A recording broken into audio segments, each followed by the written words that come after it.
Hey, everybody. Thank you for tuning in to the Stuff I Heard podcast. I'm your host, Joshua Peak, and this is the 3-year anniversary of Stuff I Heard, and I happen to have Mr. Treadaway here today. How you doing, Josh? What's going on, JP? I'm glad we could work this out. I've been back at work and working full speed and have not had many days off, so it just kind of worked out today where we were caught up a little bit enough to, I guess, have the day off. I didn't really request it. It was just one of those things where we had enough people for once. Well, good. You deserve it. You need it. I mean, since you've been back, I've been hearing you've been killing it. What, 50, 60 hours a week minimum? Yeah. 58, 68, somewhere in that range. Yeah. Yeah, they're trying to make up for that time you lost while you were out. Well, and I needed the extra overtime too to pay off some of these bills. I mean, now the medical stuff's starting to come in, and it's like, hope you guys take coupons. There's a coupon sale on eyeballs, 2 for 1. Let's start going to the library and Xeroxing some money. Yeah, draw my face on it or something. I don't know. They're like, what are these? These are J bucks. They're worth way more than regular dollars because they're backed by J. You know, I doubt they'll go for that, but it's worth a shot, right? Worth a shot. So I don't know if you can tell from your point of view, but I've painted the podcast room today. You called me and was like, what are you doing? And I was like, nothing. Well, what's the plan today? I was like, I don't have a plan, but I am painting the room. You're like, what? So I had the day off today, like I said, and I got up this morning about, whenever my wife's alarm went off, 5:30, 5:45, something like that.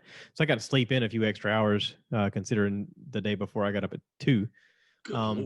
So sleeping in, got up, had some coffee. The whole time she was getting ready, I was thinking, all right, as soon as you leave, I think I'm going to start painting that room. And I hope you're okay with that, because it's going to happen. She doesn't know that. She doesn't know that I've done this. She's going to come home and be like, really? You just did it? So, but that's what it's like being married to me. Oh, the joy. I can't stop myself. Like, I literally was like, I should literally sit on the couch today and just take it easy. And then this other voice in my head was like, or you could get this done. So, it is what it is. You told me on the phone you had a motivation of this. I did have a motivation. I mean, I go and go and go so much that it's hard for me to tell my brain that it's time to take some time off. I mean, my mom says it's mortality. I asked Dad about it. He kind of agreed. He said, yeah, the older you get, the more you think, if I could just get this done, then I get to get these other things done. And every time you have something else done, there's more stuff to do. And the problem is if you get them all done, then what's the point? Like, Dad was like, I can never have all my projects done, because if I have them done, then what? Just sit around and die? He's like, I want to look forward to things. So, but that's part of it. That's part of it. So part of my not being able to rest my brain or relax is we have our friends, Dan and Lori. They've been on the podcast before. They have a pool, and we became friends with them years ago. My wife met Lori at the gym, and they started running these half marathons together. And Lori is a beast of a runner. But they got together and challenged each other and became best buddies. And next thing I know, bless you. Next thing I know, I was being set up on a play date with her husband. And normally that doesn't work out, but on this particular chance, it did. Danny's a real nice guy. Matter of fact, me, you, and Danny have done the podcast together here. And he's a real neat guy. He actually helped me do the flooring upstairs, and we've done a lot of projects together. It's kind of cool. So anyway, they have a pool, and they actually threw me a birthday party this past weekend, which was nice. But going to the pool is sort of my reason to kind of just relax. Once I get there, I don't have to think about anything. I don't have to necessarily adult. We can sit around and talk about vacations we want to take. We can talk about ideas of where we want to go. We can talk about all kinds of stuff like that, and have a few adult beverages and sit around in the pool. And I know my wife will drive me home, so I don't have to think about that. And it's just relaxing. It's like the few little moments in life that I get to finally just take a deep breath and go, okay, I don't have to think about all of the things that I need to do. I can just think about just relaxing. So it's nice. So I figured if I went ahead and got this done today, that would free up more time for us to spend over there on Saturday. Now, I did most of it, and if you could see what I'm looking at, the only thing that needs to be done really is some of the trim work that's closest to the ceiling, and then like closest to the floor, to the molding on the floor. I could do that bottom part, that baseboard part, but because if I got it on the thing, I could just wipe it up. But the last time I did it, I got fussed at because Cheryl is a perfectionist, and she was like, "Listen, if you're going to get it on there, just let me do it." And I'm like, "All right, that's fair," because she actually enjoys doing it. She says it's her therapy. I came up with a really neat scenario where I said, "You can level with us. Like this isn't really like this is you have a different life." And you just tell us that you work at a place making annuities for an insurance company. You actually are like a sniper for like some foreign dignitary, right? And this is your moment to decompress and be like, no, everything's nice today. I get to just paint this line. If I could just paint this line. And she's like, what are you asking me? And I was like, nothing. Like the equalizer. Yeah, like the equalizer. He's like, I just want to work at a Home Depot. I just want to help people get their stuff in the truck and have a nice day. So for her, it's the painting. For her, it's the, let me paint this little line and make this look right. And I don't have to think about all of the people that I've killed, that kind of thing. Not that she's that. I'm just saying it's fun to be hypothetical. So anyway, so I left that part. And I actually, I bought an 18-inch roller because I watched the guy that came over here and did ours in the living room. Lorenzo Garcia, he had this giant 18-inch roller, and I was like, I didn't even know they sold them that big. And he was like, oh yeah, this is really great. And the interesting thing is when you use the regular 12-inch roller, you can go in like the W pattern they tell you to go in, but it still seems to leave marks every time I do it, no matter what kind of roller I have, no matter the amount of pressure, if it's lighter or heavier, it still leaves marks. But with that 18-inch roller, it doesn't leave any marks. I don't know what it is about the way it's made. It is more expensive. The roller part itself is basically, the 12-inch roller has that little bar on the top. The 18-inch roller has nothing. It's just a clamp that you can adjust with levers to kind of go in or out. And then the roller has a hard casing on the inside of the roller part that you buy separate. So that part, one roller is like close to $12. And then the holder is like $25. But I'm going to tell you, I rolled this whole room in like 20 minutes. So, I mean, and after a 10-minute little drink of water, I started in a circle again and did a second layer. So I was like, wow, got that knocked out in no time. It really made it nice when we did our bedroom because our bedroom's so big. I think Dolores rolled the entire bedroom in less than an hour the first time. And I mean, that's a lot of space. So, but it looks good. I'm like looking around and I don't see any marks. I'm like, all right, this is all right. So lots of changes. I may end up doing something in the background, kind of like you have behind you, that accent wall with the wood. Like the barn door kind of like barnyard sided. I may do something like that. I may turn the room. I may turn everything this way. And right now I'm on the big table, the big walnut table. I may keep this table in front of me and use the other table out because it takes up less space in the room away from me, if that makes any sense. Yeah. Plus, I need more space for me, like to put stuff on.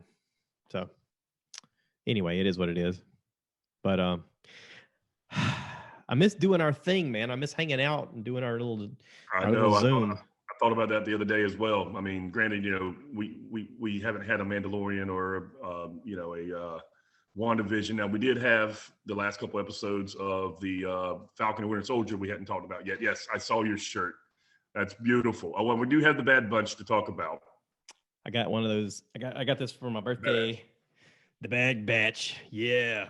Falcon and Winter Soldier. I kind of did a wrap up myself, but I mean, I wanted to get your input on what you thought about the way it ended. Well, the way it ended, I thought was pretty good for what the show was. I mean, it wasn't spectacular in any way. It wasn't like blow me away, but it really was the fact that Sam was supposed to be the Captain America. Yeah. I mean, he was chosen for a reason.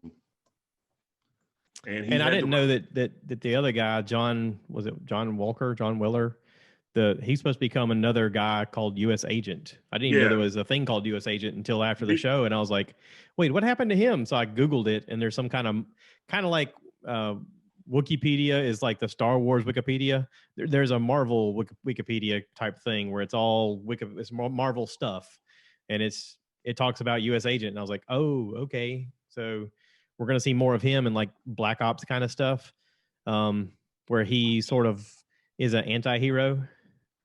Yep. Kind of like the Punisher. You know, he's going to take a hard line role on things where maybe the good guys don't kill the bad guy, but he does. You know. Yeah. Yeah.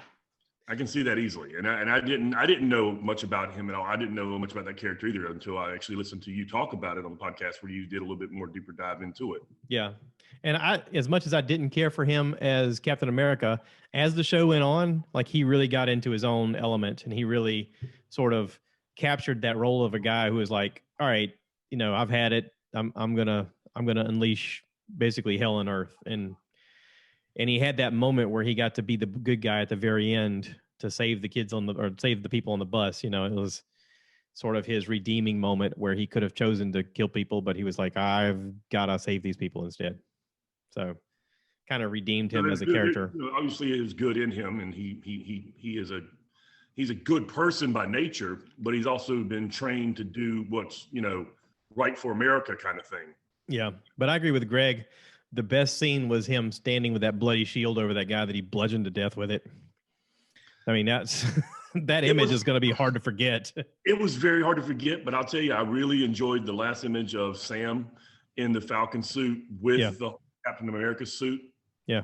And the speech that he gave to the people is like, have more people like this in a room than people like you in a room when you make decisions like this. Yeah. I thought it was deep and profound, and I like that. But yeah, well, not only that, but they asked him, they said, what is your answer? And he's like, I don't have an answer.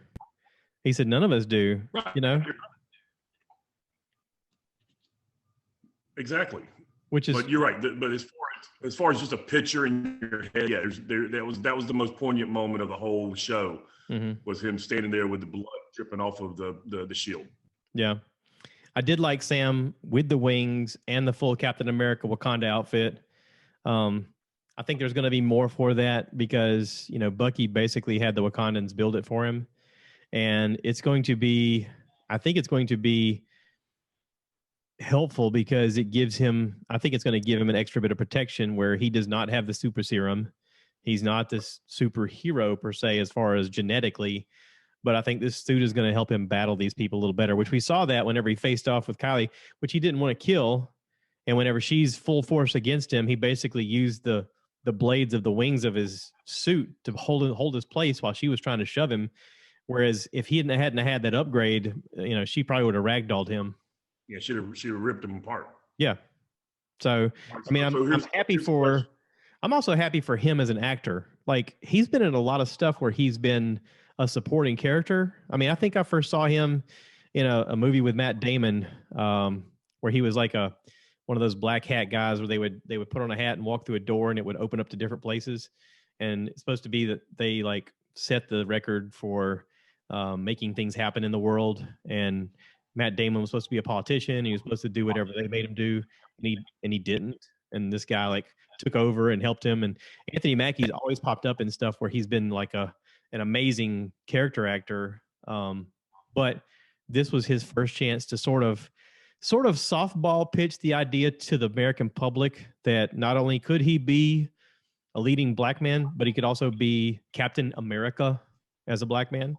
And the way they did that and the way they talked about, the iteration of who Captain America was and the struggles that black people have had in America, and to represent that and even have his closing line saying, you think I don't understand struggle? I'm a black man in the Captain America outfit.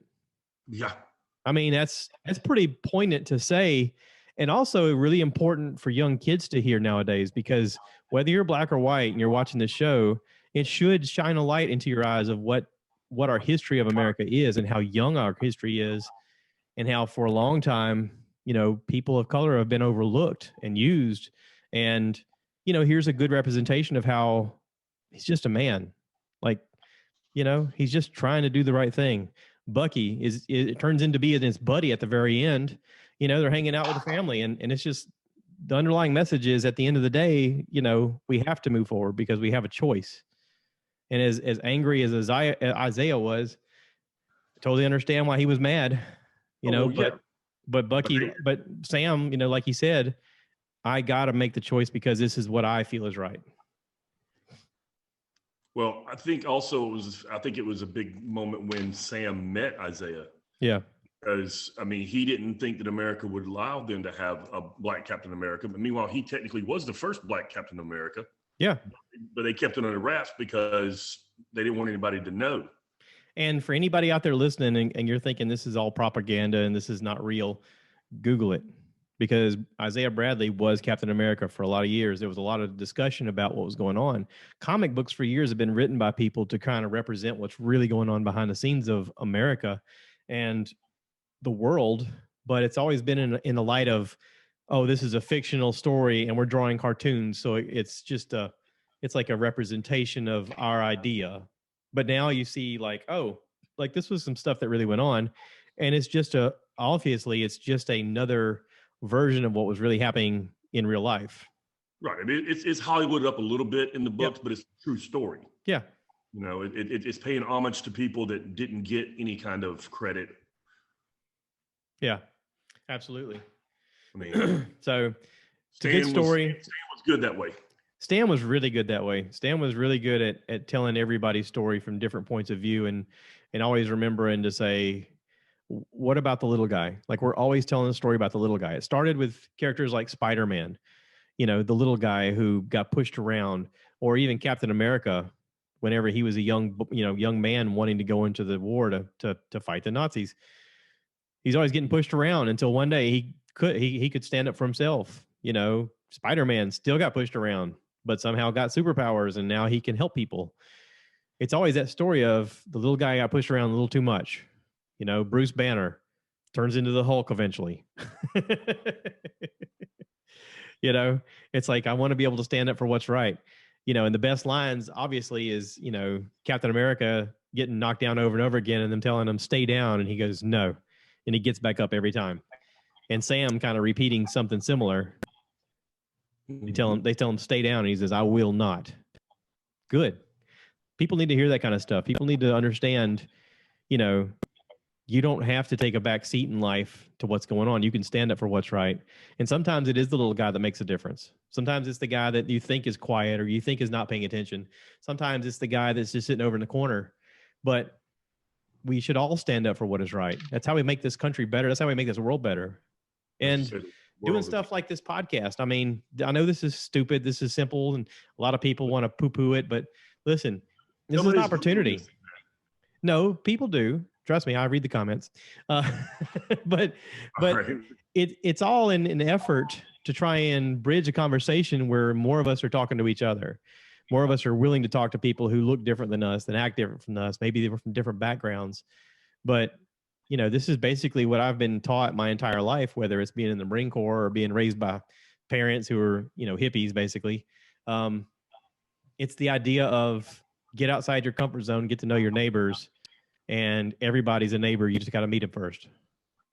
So, well, I know I've told you this before, and I'll keep saying it. I'm a better person because I know you, and I enjoy listening to your podcast. Where Joe Rogan kind of inspires you, you kind of inspire me. You know, that whole. Listen, you know, we all inspire each other, whether we realize it or not.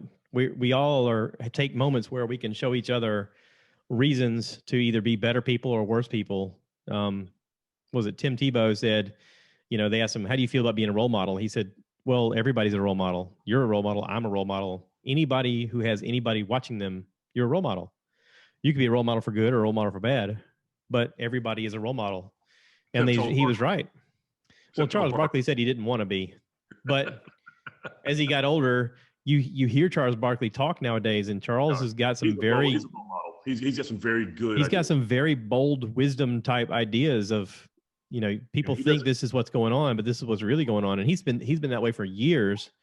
He's always a question asker, and he's always someone who isn't afraid to say the thing that people aren't saying. Right, and And that's the thing I like about him. He's not afraid to say something when it's sitting there on camera, and worried about what are my friend what are my fans going to say, or what are my bosses going to say. yeah, He just says what he actually wants to say. yeah. I mean, he lives his life kind of like he played basketball. He's going to wreck through you, and he's gonna score, and there's nothing you can do about it. And if he wants the rebound, he's going to take it from you.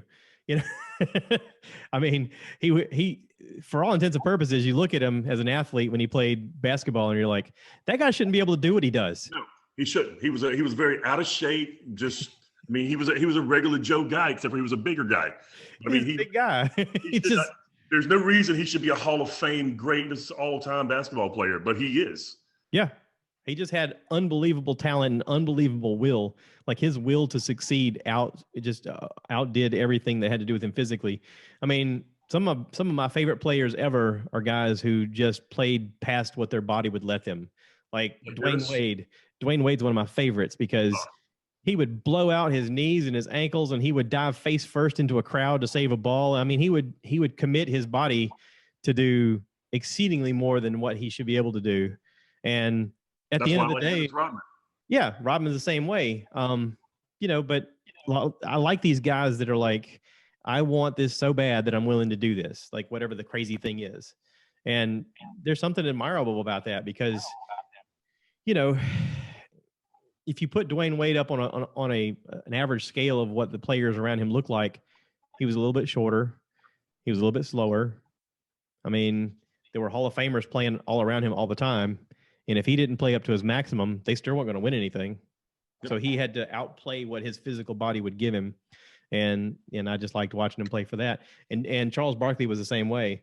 I mean, he willed his team to win a lot of times. I remember watching him when he was in Phoenix and, dunk the ball, get the foul, shoot the extra shot, steal the ball inbounds, turn around Jay with 1 second on the clock and make the three. And you're like, how did you do that? I mean, just because he wanted it more than everybody else, just that sheer will, but he also had ability and looked like a bowling ball. I mean, you're like, he shouldn't be able to do this, and as a commentator, he still says things that amaze me that I'll see clips of. And I'm like, I'm so glad you're around to say stuff like this because it is important for people to hear.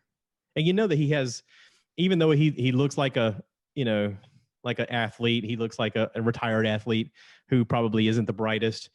He probably has really intelligent conversations with a lot of people all the time. Oh, yes. Because he comes across that way. He comes across as someone who's very well-spoken when it comes to people asking him, what's your opinion of this? This is what I think about that. And he probably finds himself in situations like that all the time. And if he had like a crew around him to have him open on a podcast, I mean, he could be the black version of Joe Rogan. I mean, just set him up with a young Jamie and be like, all right, Charles, go, baby. That's terrible. Just have him go to town, man. he was just inducted into the Alabama Hall of Fame. Good. He should be. So I do want to talk about Bad Batch because that is kicked off. And my wife asked me, she goes, so what's the deal? And I was like, what? She's like, they're stormtroopers, but they don't look like stormtroopers. And I said, yeah. And she goes, okay, so how did the stormtroopers not become stormtroopers later? Like they all look like the same guy, but then like in the later movies, they're like different people. And I was like, oh, interesting. You should ask that. And I guess to the person who doesn't normally watch all of this stuff, they don't know. They don't know that the Caminos were making the clones and that they were using the DNA from Jango Fett. And at a certain point, the DNA just got degraded from being used over and over again, and the clones were malfunctioning. The clones weren't accurate with their pew, Right. And so they were trying to look for other options. And this last episode, matter of fact, the third episode, sort of revealed a little bit of that conversation where they were saying, hey, we need to look for alternatives. And you get to meet a guy who is talking about recruiting people from planets that they've taken over as the Empire.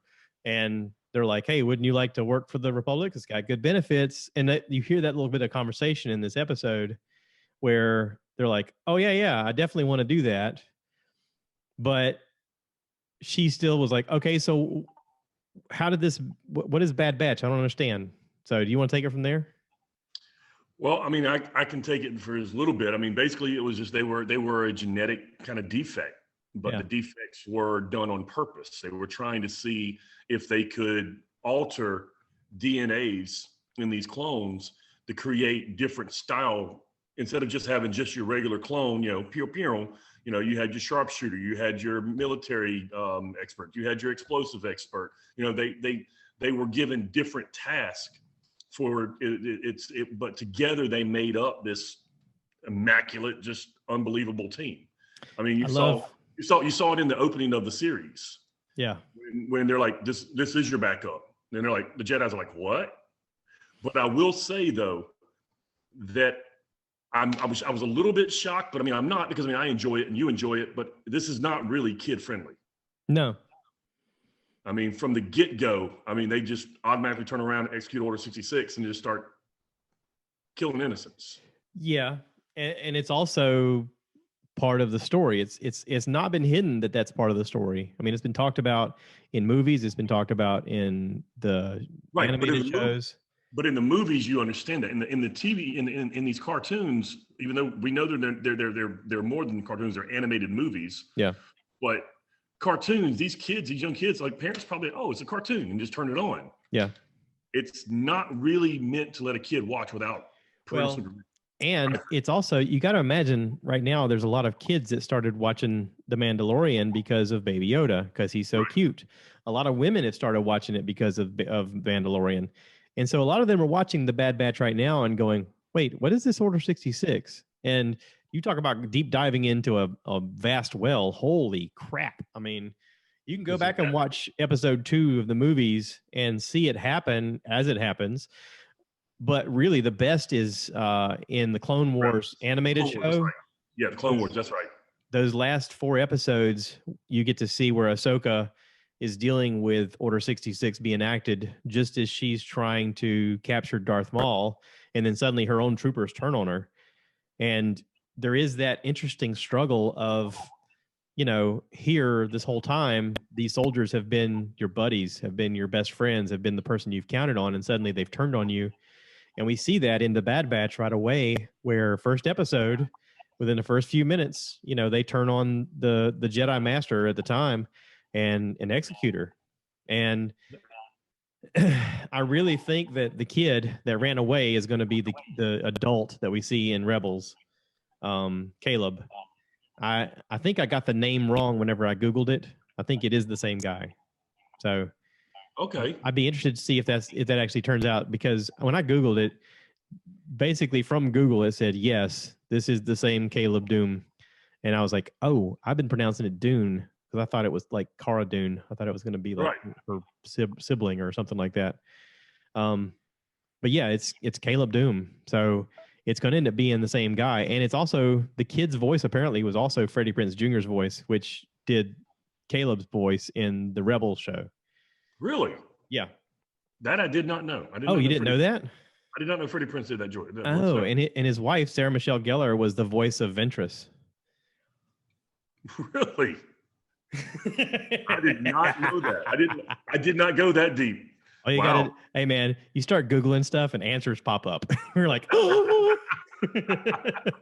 Well, in my defense and in your credit, you had 6 months of time to. Well, yeah. Yeah. Do a little bit more soul searching and deep diving into that kind of stuff. And of course, at work, we're starting to get busy, and I hear guys going, man, I sure could use a break. I said, I don't advise getting wire in your eyeball. And they're like, yeah, I don't want to do that. Now, listen, I'll give a huge credit to the doctors, because I've had to drive a big truck in some cities, and I'm amazed at how well I can see. I mean, we talked about how it's not perfect vision, but it's really darn good for me to be able to see signs and see, peripheral vehicles, and driving 18-wheelers through some of these cities like Charleston, downtown Columbia, downtown Savannah, downtown Wilmington. I mean, backing into holes, blindside backing into places. And I'm like, oh, I ain't lost anything. Like, this repair is amazing. And thank God somebody does that for a living. Yeah, that's crazy. I mean, like you said, when you were talking about it, like, it had to put you at ease the first time that doctor said, "Oh, well, this happens more often than you think." Yeah. Because I would have never thought that it happened that often. Like, that kind of surgery, that kind of procedures. I thought it would be kind of a rare thing. Well, apparently, shortly before he worked on me, he had to work on somebody who went on a fishing trip, and his buddy went to go with a hook like this, and when he yanked it forward, it went into the guy's eyeball.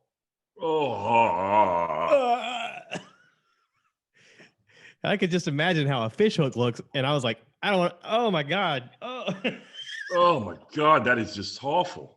He was explaining it to me. I was like, stop! I'm going to throw up in my mouth. I was like, holy crap!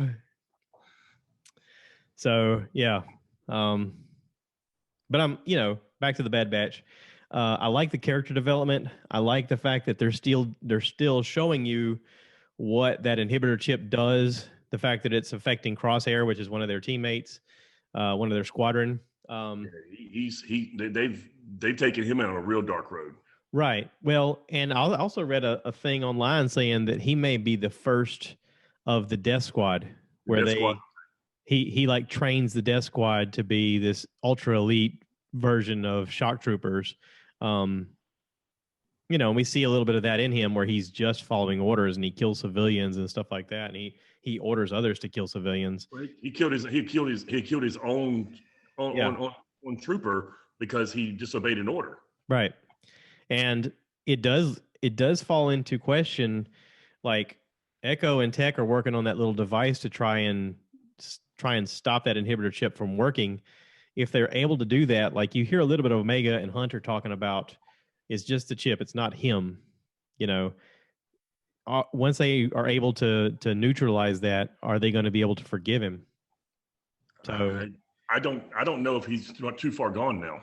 Well, but again, they've done alterations on him now other than just the chip. I mean, but again, it's just that, like, he's got this mechanical thing in his brain telling him to do it. It's not as though it's his free will. Right. No, I get that completely. So in a way, it's sort of like, okay, I'm going to do the first ever Star Wars to Winter Soldier comparison. Well, I was going to go to Avengers and Hawkeye. Yeah. When Loki took over him and he come out of it and he's like, how many people? She's like, don't talk about it. That wasn't you. Yeah. There's another good comparison. Yeah. Immediately forgiven for what he did because it wasn't him. Yeah. He was under the control of Loki and his mystic powers. They weren't prepared for that kind of stuff. Yeah. That was her words, this is magic and we weren't trained for this. I can't believe we bridged Star Wars to Marvel Universe. Dang. Oh, please. I can't believe I haven't done it yet. Dang. I know. I feel like we uncovered something. Like it's like a superpower. Or like, oh, nobody thought of this. Ha! Oh, goodness. But I listen, I've totally enjoyed the first 3 episodes. Again, I don't know what they're going to do with Crosshair as this goes on, but like in the last episode, we see Wrecker complaining about his head hurting. I think he's going to turn as well. I think they're all going to slowly turn, and I think it's going to be just Omega left with that thing to try and save them. What do you think of Omega? I think she's force sensitive. You think so? I think she is. I think she is a clone that they made, but they made her female, and I don't. Or maybe a clone and a Jedi had a baby, and this is it. But the Caminos were raising her. She seems super intelligent. She seems to be able to do all kinds of things. Could she be? No, she couldn't be an android, could she? I don't think so. She's got a little too much. There is some force sensibility there with her. I mean, there's something different about her. I don't quite know what it is yet, but I did. Oh, okay. So not to pivot too hard, but I just saw before you texted me that Brie Larson is signed on to be Luke Skywalker's wife, Mara Jade. Oh, really? Yes, Brie Larson. Ooh. That's going to be awesome. I've been waiting for them to bring Mara in because I mean she's an amazing character. I mean, if you read the Thrawn series, she's really big in that one. I haven't read it, but I've seen enough stuff online for people talking about her that I'm like, oh, this is going to be exciting. And on top of that, like just 2 days ago, people were asking, is Mara Jade going to be part of the canon? And people are like, no, they're not even going to include her. And then all of a sudden, this news comes out that they've signed Brie Larson to play her. I'm like, oh, it's about to get good. Because it gives them more stuff to talk about with Luke's story. Like, it expands his story more, and then we may actually see Thrawn come into a full-fledged, That's what I'm excited to be looking at. I can't wait to see who they cast for Thrawn. I mean, I hope that people who listen to our podcast talk about this stuff go back and start watching Rebels just to go, who's Thrawn? Because when they watch it, they're going to be like, oh, this is good. Well, not just that. If Rebels is fantastic. Go read the book. But go read the Thrawn series written by Timothy Zahn. It's mind blowing. It was at the time. I don't know about anymore, but at the time, Timothy Zahn was the only person that Lord George Lucas gave full rights to write whatever he wanted without being edited. Did you call him Lord George Lucas? I might have.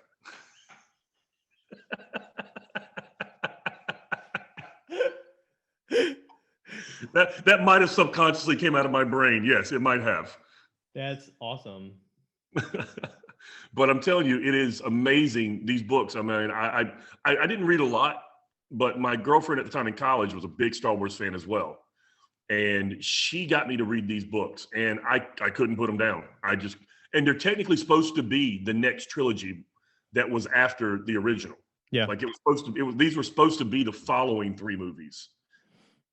And then Disney bought it, and we got what we got as far as, which I'm happy with. I mean, Rogue One, great, Last Jedi, all of it's fantastic. I love it. I'm not one of these like guys online poo-pooing the movie or characters. Look, it's all in the Star Wars universe, and it's entertaining to me, and it just keeps the story going and keeps my childhood dreams alive. And I think that a lot of people are going to find, again, back to Rebels, they're going to find that Rebels is the center spoke to the wheel that is going to come out, which is Star Wars, the expanded universe. Because of that scene that we saw with Ezra Pritchard going into the mountain and seeing the time stone and interacting with environments that are outside of time and space. How he saved Osaka. That is going to, I think that everybody's going to reference that at some point and be like, if you go back and watch this is what explains all this other. I mean, it's going to be the explanation for everything else. Like I said, it's going to be the center spoke to the wheel, because everybody's going to be like, you got to go watch this. This explains so much. It explains, how the Sith became a reality, and they're going to probably go back to, they just came out with that prequel series of the Jedi. They're going to come out with some kind of thing of that and show how they began. But I'm so excited, man, because it's going to be so much entertainment for us. It is. And then on top of all the Star Wars entertainment, they just did a thing. I just watched a little clip on YouTube of all the Marvel plans for the next 4 or 5 years. Have you seen that yet? No, but I did see that Loki's coming out soon. Okay, well, if you get a chance, just go on to YouTube or whatever and just look up Marvel's upcoming movies or releases and just watch what they were planning on to release. Okay. It is amazing, some of the stuff that I think they're getting ready to release. Well, it's interesting because, there's a lot of serious actors who are and directors and stuff like that who poo-poo all of the, superhero stuff. And they're like, superheroes, blah, blah, blah. But it does come to a point where you have to make what's selling. And if you're making garbage, no one wants to watch it. If you're making something that is at least decent, then people are going to watch it. And these comic books were good content before they were even made into anything watchable. I talked about last week watching Jupiter's Legacy with Josh Duhamel as the main character, and how it was based on a comic that is not Marvel or DC. But it is an interesting idea. And I think the thing that a lot of people are missing is a good story. And these have good stories. Netflix apparently is suffering for any decent stories. And they announced that they're going to reboot a lot of old classics like He-Man and She-Ra. Well, He-Man is actually being done by Kevin Smith. Yeah. And Mark Hamill's going to be the voice of Skeletor. Mm-hmm. So, which is not a stretch for him, considering he was the voice of the Joker for years. And to me, Batman animated series, which if anyone here has not watched, go watch the Batman animated series. It is the best Batman thing. The Dark Knight series. It is the best thing ever made. The Dark Knight series. Yeah. Yeah, because you learn a lot about who they are. You learn a lot about their real strengths and weaknesses. I mean, a lot of people say that the Joker doesn't have a weakness and that he doesn't necessarily have a strength. Well, his strength is to amazingly survive anything that he should die from, but then get captured in the silliest of ways. I mean, that's kind of his strength and weakness. You know, Hence the clown. hence the clown. Yeah. But also, Mark Hamill as his voice to me is the best Joker I've ever seen. Yes. Now, I agree. not to discredit anything that Heath Ledger's done, Or Jack Nicholson. or Jack Nicholson. I thought that was Jack's portrayal was fantastic, and I thought it Cesar was Romero, stupid. the original, was phenomenal. I thought Jack as the Joker was stupid. I mean, I'll just be honest. I thought the whole thing was campy and stupid. Well, it was very campy. I'm not going to disagree with that whatsoever. But his Joker was pretty good. I liked him. But you're right, without a doubt, Mark Hamill's voice fits the character so well. Yeah. Yeah, and I thought Joaquin Phoenix's Joker was a little too dramatic, a little too over the edge. I think Joaquin Phoenix in general is a little too over the edge. I mean, he strikes me as one of those guys you can't just be casual friends with. Like he's going to be like Daniel Day-Lewis and embody the character for years, and you're going to be like, oh, this jerk again. We're not inviting him to the pool party. Yeah, he can be. I mean, I was watching a little clip on something about the 10 worst guest hosts, or guests to have on a talk show. Yeah. And he was one of the top 5. Yeah. Because he literally just doesn't give you anything. He just sits there and just. He should be 3 of the top 5. Well, listen.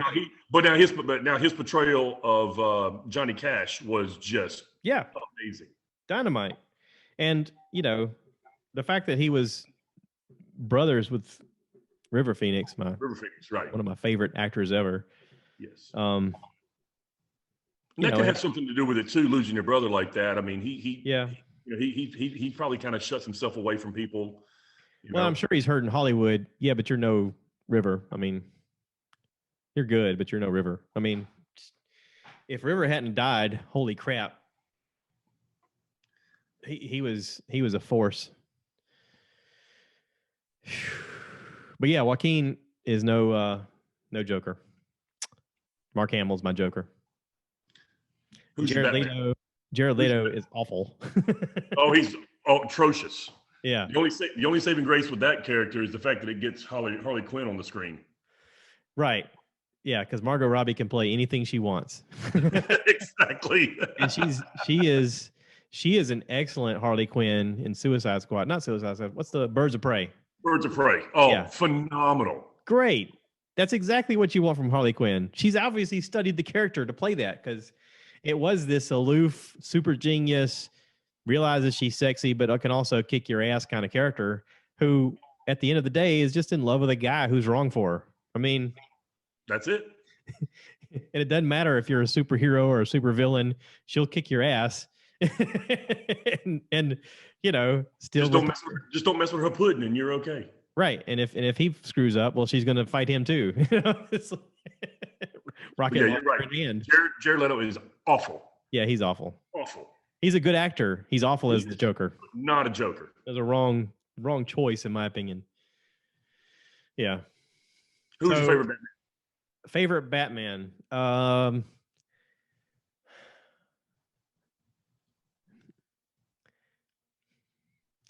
I don't know. I mean, honestly, Christian Bale looked the part the best, but I hated the voice thing they did with him. In real life, Ben Affleck is the most like him, although I'm still looking at Ben Affleck as Mallrats Ben Affleck going, you like got to wear the suit, man. How cool is that? Like, I'm sure he's like high-fiving himself all the time. He's like, oh, I'm Batman. But he was the bomb in Phantoms. Yeah. No, but I understand. Well, see, my problem is I have a Batman and I have I have a Bruce Wayne. I don't have a both. Yeah. The same person didn't do a great job at both of them.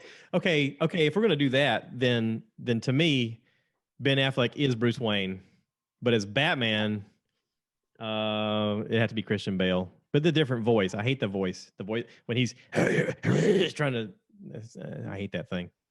Just have them talk, man. Jesus. You got Hollywood. You can have James Earl Jones behind the thing being like, I am Batman. You know? Speaking of that, did you know that Carrie never met James Earl Jones? His voice was only on the movie. They never actually saw each other during Star Wars. I heard they never actually met until The Big Bang Theory. Yeah, exactly. It was the Big Bang 13. Theory. Yeah. That was the first time they ever actually met. That's crazy. That's crazy. And how bad did the guy who played Darth Vader piss off everybody that they wanted him to wear the mask, play the part, and like nobody knew his. I still don't know his name. Yeah. Right now, there's Star Wars enthusiasts out there going, "It's blah blah blah blah blah," and I'm like, "Okay, good for you." I don't know who he is. The best part of that was Chase and Amy when Hooper's on stage and they're talking about Darth Vader and how when they pull off the mask, it's an old crusty white dude. Yeah. And he's like, they just say we all want to be white on the inside. You back scratcher. You know, it's weird how simple something like this is, made of bamboo, and yet how satisfying it is. Oh, thank goodness Amazon Prime could deliver it in a day. That's the main reason I had to go back to work. I like pressing that buy now button on Amazon Prime. It can be very addictive. It's very nice. It's very nice. 2 thumbs way up. What else did I listen to? All right, so real quickly, for me to answer my own question, I thought Clooney was a good Bruce Wayne. I thought he did well as Bruce Wayne. As far as Batman goes, you didn't like his nipples in the Batman suit? They did it for me, man. But honestly, I thought Val did a really good job as Batman. Really? I did. Huh. I forgot about Val Kilmer playing him. I thought he did a good Batman. I didn't think he was a great Bruce Wayne. Yeah. I thought he was a fantastic Batman. And there's a lot of people that are probably going to give me crap about that one if they hear this. Yeah. Oh, listen, it doesn't matter what your opinion is. Everybody's going to give you crap about something. Right. So for all those who are interested in giving us crap, reach out to Greg Steele at 5 and 40 Podcast. He'll handle all of your crap messages. Or send it to 5and40@gmail.com. At 5and40@gmail.com. Tell him it's in reference to Batman, and he'll think it's hilarious. So speaking of Greg, he just came out with a new episode of the 5 and 40 today, last night. Maybe it was last night. Yeah. I listened to it this morning, though. It was really good. He stopped numbering them. So, well, after the last podcast you guys did, I expected it to be some odd, 275th episode. I told him, I said, you should just come out with every week is just episode 14 again. He's like, you should come out with episode 14 just now. And I was like, that's hilarious. Just to see what people say. Of course, he didn't number this one, which I thought was really smart. He talked a little bit about cryptocurrency, talked about the mask mandate and how that's changing. A lot of really cool stuff. A lot of stuff I didn't know about cryptocurrency that's pretty intelligent. And I'm always amazed that he's following it as closely as he is. Of course, I know a lot of it has to do with the fact that his brother is really investing in this kind of stuff and has been doing research for years on it. But no, I talked to him briefly about it because there was one that he was talking about the DeFi stuff. Yeah. And I bought coin. I downloaded this app called Coinbase because they said they would give me $5 worth of Bitcoin just for downloading it. So I did it. No big deal, right? I mean, it's only $5, but whatever. And then when I did that, they started introducing new coins that are being released, and they gave you like an opportunity to take like this little like video class and then take a quick quiz, and they give you like $5 or $10 worth of this new coin. And all of it's based on this new DeFi stuff. And so I heard him on his last podcast talk about it a little bit, and I wanted to get kind of a little bit more information from him. Yeah. So, I mean, he's following it partially because of what Gary's doing, but he's actually looking into it a lot on his own. Yeah. I mean, like, hush, please. We got backup, guys. But yeah, so I mean, and so I'm really like, I'm not invested in it yet. I mean, I'm still kind of checking into things, but he made some really good points and information about the DeFi stuff, and I'm really trying to get a little bit more involved and try to figure that out. Because, I mean, if you can go and send money internationally or transfer money without having to go through banks and international fees, I think people are going to jump at that opportunity. And that's basically what this kind of thing is kind of doing, is trying to cut out that middleman making all their money and give you an opportunity to be part of it, and you can make money off of it. Yeah. And he talked about the pipeline thing where the hackers had hacked into the pipeline and basically like stopped the flow of the pipeline because of hacking through it. And it's supposedly Russian hackers, and they go by some name like Dark Side is their code name. And he was talking about how they basically just held the whole pipeline ransom and was like, we're gonna open this up unless you pay us in $5 million in Bitcoin. And so he says that the people actually paid the money like right away. And the only reason that we ran out of fuel is because people panicked and went out and tried to fill up every vehicle they had and every canister they had and every shopping bag they had. Oh, yeah. Trust me, I know. We got pictures all over Myrtle Beach of people doing that kind of thing. Yeah. As a matter of fact, we were supposed to do this in person. We were planning on doing this 3 years in person. And just so happened that unfortunately this gas shortage thing happened, and it's probably, like you just said, not a good idea for me to, spend the gas to come to Florence from Myrtle just to do a live podcast when we can do it like this. Yeah. I mean, I still I was able to find gas today when I was out going grocery shopping, but there's still a lot of shops around here that have no gas. Yeah. Well, and the crazy part is they paid the ransom of the $5 million and they wanted it in Bitcoin. So I know I've heard people talk on podcasts about how Bitcoin is this, currency that the government's not supposed to have access to, and it can't be tracked and that kind of stuff. But yet the whole idea of the blockchain is that it can be tracked, that every dollar can be traced to some place or the other. So as soon as I heard that it was put out on blockchain or Bitcoin or whatever, I thought, well, it's not going to be long and some other hackers are going to find them and like get their money back. So sure enough, I'm looking through TikTok today, and this guy has this video. This is a funny story. You know how there's a gas shortage on the East Coast?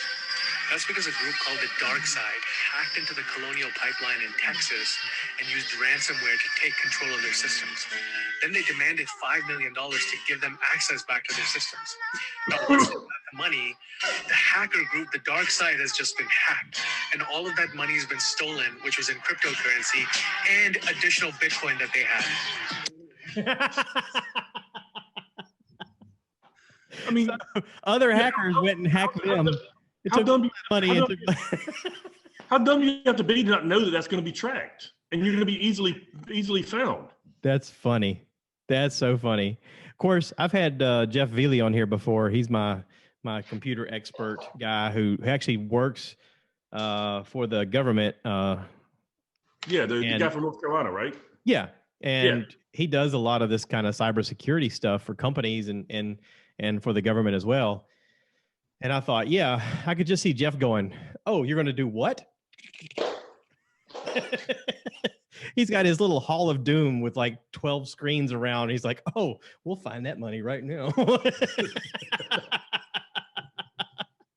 I was like, "Oh, they done messed up." Like Hugh Jackman and Swordfish. Yeah, I'll find that thing right now. So I saw that today, and I just had to send it to Greg. I was like, "This is awesome." But also, like, it should tell companies out there, you need to have better cybersecurity. Well, yeah. I mean, well, that's part of the reason why I'm taking these Google courses. I'm trying to get a certificate so I can try to possibly maybe look into, because I think cybersecurity is going to be the next big, huge thing, especially after this pandemic with all people working from home now, where companies are going to find out that they don't need to have a brick and mortar and people can work from home. Yeah. But they're going to need stronger firewalls and better security because they're going to be calling in from an outside source now. So I think, it's already a need, but within the next 5 years, they say cybersecurity is going to be the largest growth market in the job market. Okay, so here's my idea on the largest growth. So this isn't the first time we've had a fuel shortage. This isn't the last time we're going to have a fuel shortage. In the, what is it now? 5 months, 4 months that Joe Biden's been in office, our gas is $1 more per gallon. It kind of is going to just go up. I mean, that's just the rule of thumb. Gas is always going to go up because in gas, there's taxes that pay for a lot of things that people think they get for free. So like all these people who are getting stimulus checks right now, they're like, I got money, baby. Woo. Yeah, you're paying for it at the pump. We all are. Everybody is. The more you're out on the road, the more you're paying for it. So I've said this before. I really want a Tesla or an electric vehicle of some kind. And I want to have a solar farm to charge my vehicle so that I never have to go to a pump again or rely on anybody to give me the thing that it takes for me to go out and do my whatever it is I want to do. Like, why can't I just plug up and go? Because solar farming is going to be big. We have a giant battery in the sky that beams down on us all the time, and we just got to be smart enough to utilize that power. I mean, the sun is there. We just got to get smarter about what we do with it. Like, especially here in the South. We talk about the summer all the time about being so hot. Let's start covering our roofs with solar panels. Yeah, you could literally run your whole house at night from what happens during the day. I watched a few YouTubes where guys were actually getting checks back from the electric company because they were giving energy back to the grid versus using power. Yeah, I work with a guy who converted his house over, and he gets a check every month from the government, from the power company. Thank you for giving us power. Yeah, he doesn't get a bill; he gets a check. Yeah. Now there was an initial cost for him to get started, but he was like, the money I'm getting back in the check, I'm basically still making a payment, but he goes, it's minimal compared to what I was paying for electricity to start with, and these panels will be paid off at a certain point, and then that's just profit coming back to me. Well, there's programs in South Carolina right now where they'll grant you some money to put the panels on your roof. Yeah, you pay the initial payment, but then they give you a tax credit or whatever the case may be. So his is from the electric companies. Yeah, his is a federal and a state refund or rebate. Yeah, so he gets a federal rebate of it's something like $7,500, and then the state is only allowed to give you like up to, I think he said like $4,000, but they do it over multiple years to pay you back for basically helping their power grid become more stable. That's basically what you're doing, is helping the power grid become more stable. And it's supposed to help the environment in the long run, because then they're having to use less fossil fuels to burn to make the environment dangerous, CO2 emissions and stuff like that. So it is smart, but I've also heard about a lot of scams out there where people are trying to, we'll give you your solar panels for free. And then come to find out they're being financed, for 30 years, and it's in a ridiculous loan payment the way they've set it up, and it's, oh no, it'll pay itself off, and blah blah blah blah. And there's some scams going on out there. So I really wish there was like somebody giving some more insight onto this and what would be more beneficial. If you got some information out there, guys, share information here. If you have good information on proper solar companies that are doing it the ethical way, please share that information on here, and I'd be happy to share it with the audience so that other people who have the ability can do that. Or feel free to come on the podcast and talk about it. Yeah, absolutely. If you're somebody that deals in something like this, come on here and talk about it. I'd love to talk to you about it and get some correct information out there to consumers, because a lot of people just like me are sick and tired of just making payments where I feel like I shouldn't have to. I mean, I got my electric bill this month, and I'm starting to see some effects of the spray insulation up in the attic. My electric bill is a lot lower, but it dawned on me that I'm paying more for gasoline for my vehicles than I am for electric for my entire house for the month. So something wrong with that, because I only work about 12 miles from here. And I'm only going to work and home and the grocery store and home, and that's about it. So there's something wrong there. I should be able to do this more efficiently. Now, of course, I am driving a Dodge Ram, where I could be driving a Honda Civic or something, more economical. My dad has a Prius. It's a nice truck, though. My dad has a Prius. He bought a used Prius years ago, and he's living in Georgia now. And he said, it's funny. He goes, all my redneck friends made fun of me in the beginning for my Prius. And here lately, they've been like, yeah, that's not a bad idea. I think I might look into one of those. Well, that's kind of what I did. I mean, I didn't. It's not as fun. Like when I went to go get my newer car, I wanted a Jeep Wrangler. I mean, I wanted a Renegade or something like that. But the Jeep Cherokee that I got was getting 25 to 28 miles a gallon, and it was a practical car, and the insurance wasn't going to cost nearly as much. So I was like, okay, I'll do it. Yeah. And now I'm ecstatic that I went with that way, because I mean, I drive 30 miles back and forth each way to work now. Yeah. And you know, if I was driving a Wrangler, I mean, I'd be spending $100 every 2 days. Yeah, probably. So Plus, I know you'd have the big tires, and you'd have the No, I wouldn't have the big tires. big Punisher flag on top of the. Yeah, the big Punisher flag would be there. I'd have the Punisher logo on top of the roof, Or- of the hood, or the Boba Fett logo. Oh, Mandalorian logo. Yeah, there you go. that'd be more your speed. Yeah. I've been looking at things to decorate, like I was talking about doing the wall here and looking at wood. And then last night before I went to bed, I was on my phone and I started looking at fatheads of like Han Solo and Carbonite and and stuff like that. And I was like, I don't know, maybe. I've been trying to get Chrissy to let me buy that coffee table, but she won't let me do it. I want that coffee table so bad. Because then I am Boba Fett. Well, they also make the refrigerator cover. Yeah. So it's nice and cold on the inside. I thought that was pretty cool. Yeah. So nothing would make me feel more like Boba Fett than sitting on my couch and putting my feet up on top of Han Solo and Carbonite. Yeah, that would be pretty cool. Of course, you could always make one. Yeah, that's your thing. Listen, where there's a will, there's a way. Well, listen, I got my new position, so I'm doing a lot more hours at work now, but I'm getting paid for my hours, so I don't mind it as much. Good. Yeah, I got the restaurant supervisor position. Good. So 17 an hour plus overtime. Congratulations. Thank you. I'm excited. Not to switch gears too hard, but I want to talk about stuff I heard. Okay. Well, I heard that you found out that Tom Segura is going to be in Charlotte on January 14th. Yes. At Ovens Arena. Greg and I have been to Ovens Arena to see Bert Kreischer, and it is a great venue to watch comedy. It's downtown Charlotte.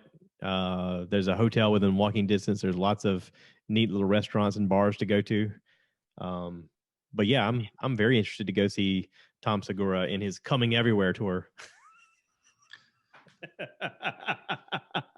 That's Tom. Which is hilarious. What was the name of his last one? Ball Hogs. Ball Hog. That's right. Ball Hogs. That's right. I knew it had something to do with that, but I couldn't remember exactly what it was. Yeah. I went back and watched that the other day, and I laughed just as hard the second time. Well, I think Greg mentioned that he had just watched it for the first time not long ago, right? Well, he was watching it, and when Tom started talking about your grandma was a slut or whatever, he said Lane was like, "I'm out," and she like turned the TV off. He's like, "Wait, we had to finish it later." So your grandma was a ball hog.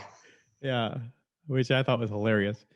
But yeah, I think one of my favorites is when he was home for Christmas and he just destroyed his mother. Because she's always happy and all this, and all of a sudden he comes. Why would you do that? Yeah, why would you do that? My wife says, I really like him doing the voices. I was like, what voices? I didn't realize he was doing voices. I was just so into it. But he's like his mom's voice and stuff. His mom, and also like people complaining at the shows, the man made me sad at the haha show. He's like, listen, this is what makes me laugh, okay? Sorry it bothers you. So needless to say, by that time, all my PTO will be kicked in, so I can pretty much take any time I want, and that's during this off season, so I'm in. Okay, cool. And the other thing is, you don't happen to know if the hotel is a Hilton hotel anywhere nearby there, do you? Why? Well, because my buddy who I work for, Jack, that helped me get the job, his girlfriend still works at Embassy Suites, and even though she's only part-time, she still gets employee discount. Well, and they were talking about coming up there and watching the show with us as well. And that may be something you could hook up. Maybe I get the tickets and you get the room. That could be an easy possibility, like we did with Atlanta. Yeah. That could definitely be something. Or we could do a house. Oh yeah, that would be even more fun. We did that for Chris's daughter's graduation, Bailey's graduation this past week. Yeah. She rented a house, and I'll tell you, it was so much nicer than a hotel because you had every amenity you needed. I mean, you didn't have to worry about anything. I mean, it was just like I highly recommend doing the Airbnb thing or whatever. So I can tell you though that staying downtown Charlotte and walking to the venue is very choice, because there's a lot of really cool stuff to do downtown. There's a lot of really good places to eat, good places to party and hang out. It was quite nice when he and I went. Well, I'm pretty sure there's Embassy Suites downtown Charlotte. That may be where we stayed last time. I know we had to do valet because they had parking like underneath the place, but whatever. Here's $10. Yeah, so, park the damn vehicle. I'll talk a little bit more with Jack and Melanie. They're actually coming over tonight. We're doing Taco Tuesday here. Okay. I went and bought stuff to make tacos, and I'm going to make. I found the Pawleys Island company that does the pimento cheese. Yes. They had a new one that I'd never seen before that's made with pepper jack cheese. Yeah. It was really tasty. So I'm going to take jalapenos, stuff it with that pimento cheese, and then wrap it in bacon and smoke it on the smoker. Ooh, yummy. Yeah, I did them the other day with just regular cream cheese, and it turned out fantastic. I can't even imagine what it's going to taste with the pimento cheese. That sounds good. Yeah, we actually delivered to them. It's a Key Drop. It's a nice place. Nice people. Matter of fact, if they're ever in there when we're there, they're always like, "Hey, grab a drink." I'm like, "Thank you." To anybody out there, if you give your delivery guy something to drink, he really appreciates it, especially in the summertime when it's really hot. Because it doesn't matter how much you bring with you, you're going to drink all of it and sweat it all out. Are you talking about the pit? I'm talking about everywhere. Everywhere. But is that you're talking about in Pawleys, though? You're talking about Pawleys Island Tavern? Well, them too. No, I'm saying the people who make the pimento cheese. They have a place we deliver to. Oh, do you? Okay, I didn't know that they deliver. Oh, yeah. Yeah, I guess they get cheese from you guys so they can make the cheese. They're real nice people. I did watch a couple of things on Netflix recently, and I talked about this kind of stuff before, but there was a series years ago that came out called Love, Death, and Robots, where every episode is like a little miniature movie that's like 10 minutes long, 15 minutes long, somewhere in that range. And they're all really odd and disturbing in their own special little way, because basically each episode has something to do with love, death, or robots. One of those three things, okay? Or sometimes all three. So the first season is exceptionally good. Matter of fact, they even won some Emmys for the show. It was pretty interesting. And I've been waiting for a new season for a long time, and it's been about 4 years since they came out with any. And they came out with some Friday and have announced they've already started filming for season 3 and season 4. And each, like I said, each episode is completely different. It's its own separate story, its own separate genre. Like Black Mirror style? Yeah, but it's all animated. Okay. And it's all like futuristic, and each story is disturbing in its own special little way. And this season is no different. This season is highly disturbing in its own special way, each episode. Matter of fact, there's 2 of them that I watched, and I thought, oh, I'm going to have nightmares about that tonight. That's great. Thanks. Okay, so are we talking Rick and Morty disturbing, or are we talking Big Mouth disturbing? We're talking Black Mirror disturbing. Really? Yeah. Yeah. But animated. It's animated Black Mirror, basically. Basically, but it's so futuristic that it's like Black Mirror is futuristic in that it's like maybe 10 years down the road. This is more maybe 100 years down the road, because the animation deals with subjects that aren't even feasible right now, but you could see that maybe in 100 years, these are going to be real problems that real people are going to have. And yeah, it's pretty messed up. All right. It's really messed up to watch. Listen, the first episode of season 1 is cute because it's 3 robots that are on tour of this dystopian Earth, and they're trying to educate themselves while one of them's taking photos of things that are dead, oh look, this used to be a thing, and then they're why, and they're like taking photos, and they're jabbering back and forth with each other, and it's silly and funny until the very end where there's cats with 5 fingers, and the cat can talk, and you're like, what? And there's a reference to what is this thing? I think it's a feline. It's making a noise on the inside like it's a bomb. You should keep moving your hand over it so it doesn't stop making that noise. I've read about these things. They're called exploding kittens. It's like, oh, good Lord. So he's like, but I want to stop. And the thing turns around and goes, I don't think you should. You're like,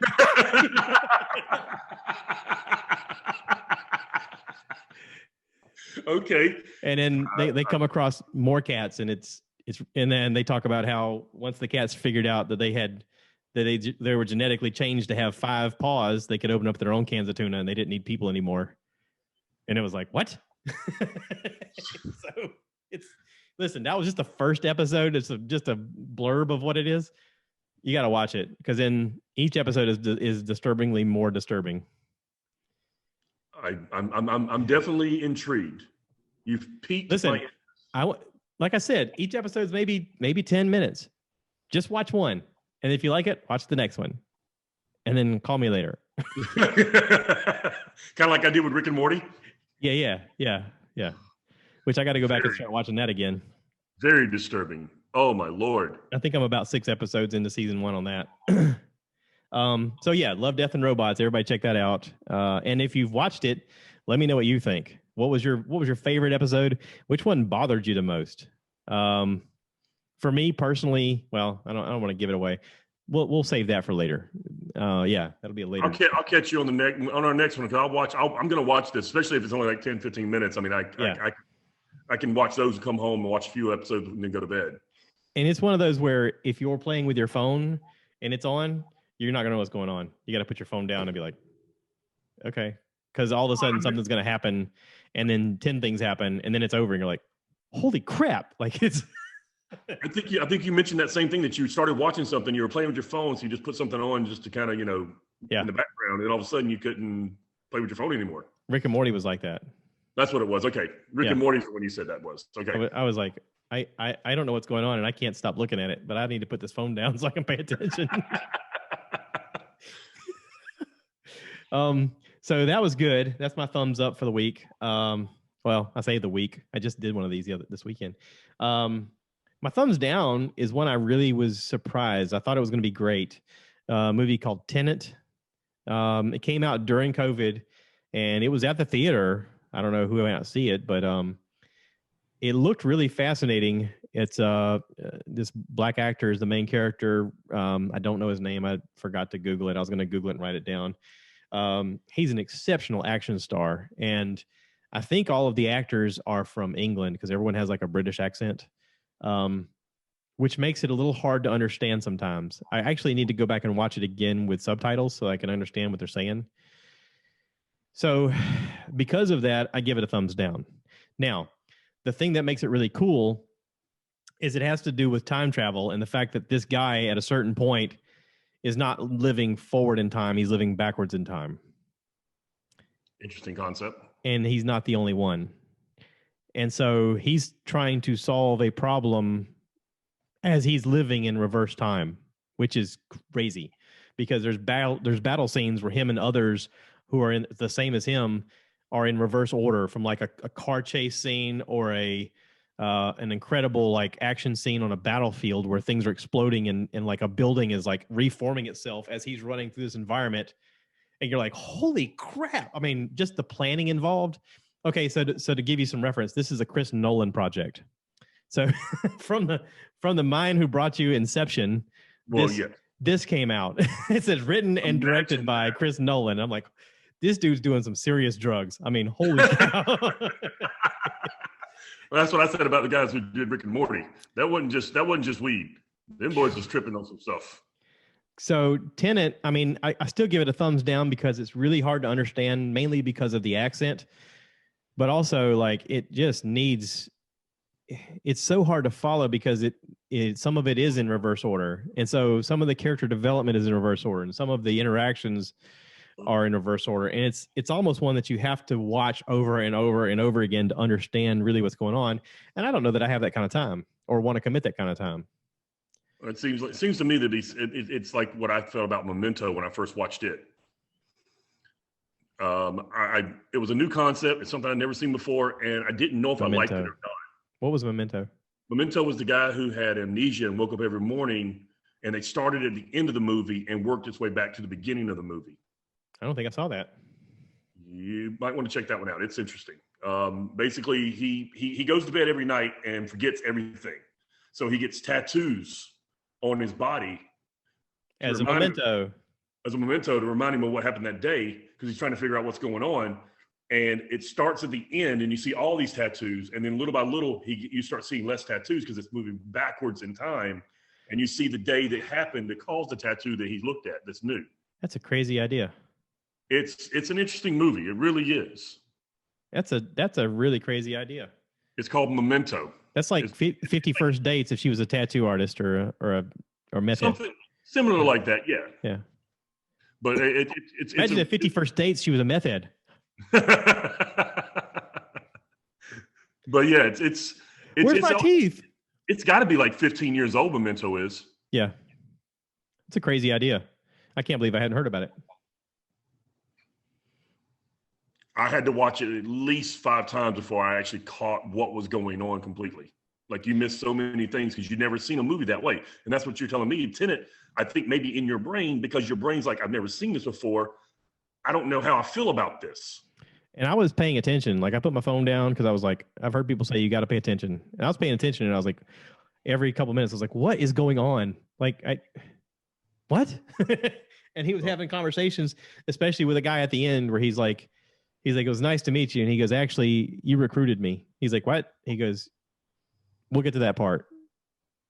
He said, this is the last time that I'll see you, but this is the first time you'll see me. And he's like, what? Like, so there's going to be more of these, I guess. I don't know. I mean, I look after Memento, that kind of concept, my brain can say, I might watch it and see what I think. But if you get a chance, if you have a minute or so, watch Memento and see what you think. Well, listen, there was a series of books that I read a long time ago when I was in the Marine Corps by Pierce Anthony, and they were called The Incarnations of Immortality, where basically there were elements of different things that took on the embodiment. A person basically took the job. So the first book is called Death on a Pale Horse. Okay. So it starts off with a character named Zane who's going to commit suicide, and he's approached by Death, who's going to basically take his soul, and he panics, and instead of killing himself, he kills Death. And because he killed Death, now he has to take the role of Death. He becomes Death itself. He becomes that role, and he has to learn what to do and how to waste souls and all that other stuff. And while he's doing that, he comes in cross with the other incarnations of immortality. The second one is Time, a guy named Kronos. And Kronos lives his life in reverse order. So his interactions with everybody is completely opposite of anybody else's, and it's very confusing to understand how he's living his life. But when you read the book, you're like, holy crap, this is really smart. And then, like, there's one, book 3 is Fate, where this woman basically takes one of 3 roles of being Fate. One of them is the gatherer and the weaver of the thread of life. One weaves the tapestry of life into a pattern, and then the other one cuts the thread whenever it's time for them to die. And the Fate is actually 3 different women who embody the role. And this one woman basically plays the role of all 3 women at one point in her life or the other. And it's a messed up story, but it's really cool. Then there's one, the God of War. This guy Mars, he becomes the God of War, and he understands why war is necessary. And at times they all have to interact with each other to help each other on different things. And it's very, very interesting the way it's written. Pierce Anthony was a genius, man. This series, there's like 7 books. One of the books is about Satan, how a guy takes the role of being the devil himself, and he's like, but I'm not evil. I don't. But he's pissed off about how things are disorganized in hell, and he's like, this needs to be better organized. We don't need to punish everybody equally for different levels of crime. We should punish them based upon what they did. And so he's like more of an organizer and more of a planner, and he's more like, we should do a better job. We have a responsibility here. We're dealing with people's souls, and then the last book is God itself, and that one's crazy. That it's a crazy series. But Kronos is the book that I was just like, holy crap! I mean, the book of On a Pale Horse, the first one. Matter of fact, I have those books here. If you're interested in reading them, it's the one book I've bought more than once. I've bought the series actually 3 times because I had them. I borrowed them from somebody, and then after I borrowed them, I went out and bought them so I'd have them. I let somebody read them, and they never returned them, so I had to go buy more. And then I bought some as a gift for somebody, and then now I have a 3rd set. So, well, if that's the case, I've never unpacked them when we moved in, but I got them somewhere in a box. But I think I still have the Thrawn series. If you're interested in reading it, yes, I do. Yes, I would. We could do we'll do an book exchange. We could do mine's only 3 books, but Yeah. Well, listen, we'll just start with. It's just like eating an elephant. We'll start with a book. There you go. Just like your mom said, one bite at a time. That's right. That's how you do everything. So, anyway, I talked about some stuff I like and some stuff I didn't like. Have you heard anything that you like or dislike this past week? Oh, it's been a while since you've been on, so I could say this past month. Well, I don't know if we've been on since I saw King Kong versus Godzilla. I got to give maybe 1 thumb up. I mean, really? It was entertaining, but the movie itself was not great. It was just entertaining. Okay. I heard a lot of people say they really liked it, but I was like, I did not like it, but it wasn't like something like, okay, I've got to watch that again. I've got to watch it again. I mean, I'm glad I watched it. It was entertaining. Okay. It told a decent story, and it was entertaining for 2 hours. I've heard a lot of people that say that Mortal Kombat is terrible. See, I have not seen that yet. I've heard that same thing, but at the same time, it's the same idea that I feel like with Godzilla versus King Kong. It's going to be entertaining. Yeah. I heard that the characters are really good. They're a lot more, they're not as campy as the original Mortal Kombat characters were. Like but the storyline is horrible. Yeah. What I've heard. Yeah. So, but the best thing about King Kong versus Godzilla, to be perfectly honest with you, was the fact that we had the theater to ourselves. I didn't know, but because of COVID, most people are going to the theaters. So the theater at the mall here is allowing you to bring up to 20 people with you, and you can rent out the whole theater for about $150.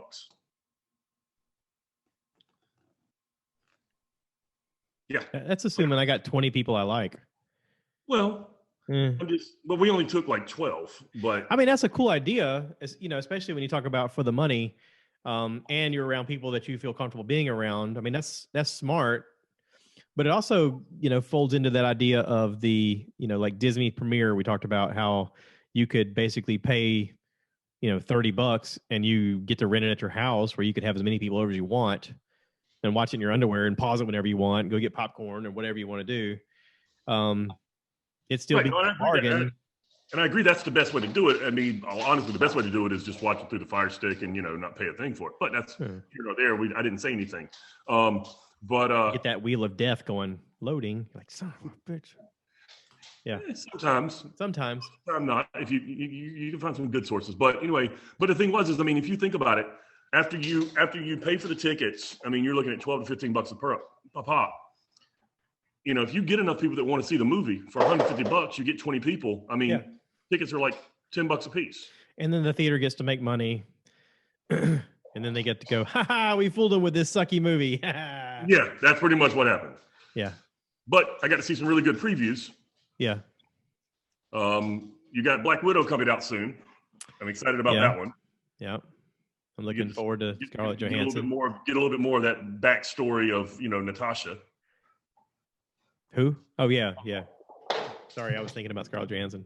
Okay. You said backstory, and I was thinking, never mind. Go ahead. I know what you're thinking. Yeah. So her back is a story. Yes. Oh, dear Lord. We're not worthy. We're not worthy. I'm distracted again. What were we talking about? Oh, yeah. Black Widow.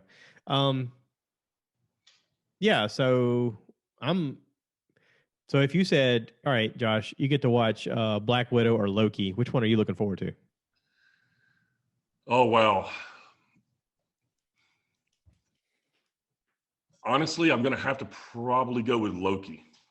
The story's much better. They got more places they can go with it.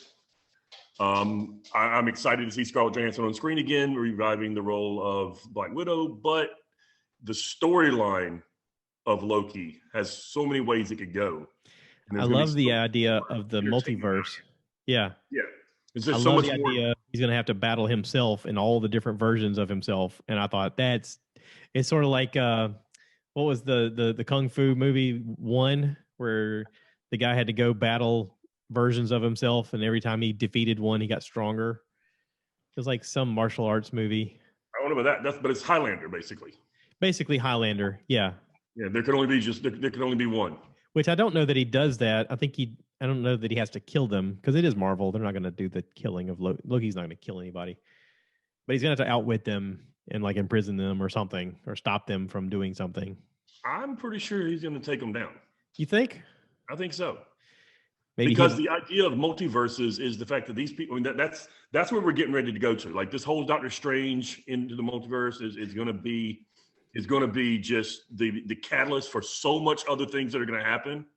We're going to get Tobey Maguire back, baby. I mean, you're going to see so many things. And then you got Spider-Man, the 3 coming out. Far From Home. Far From Home.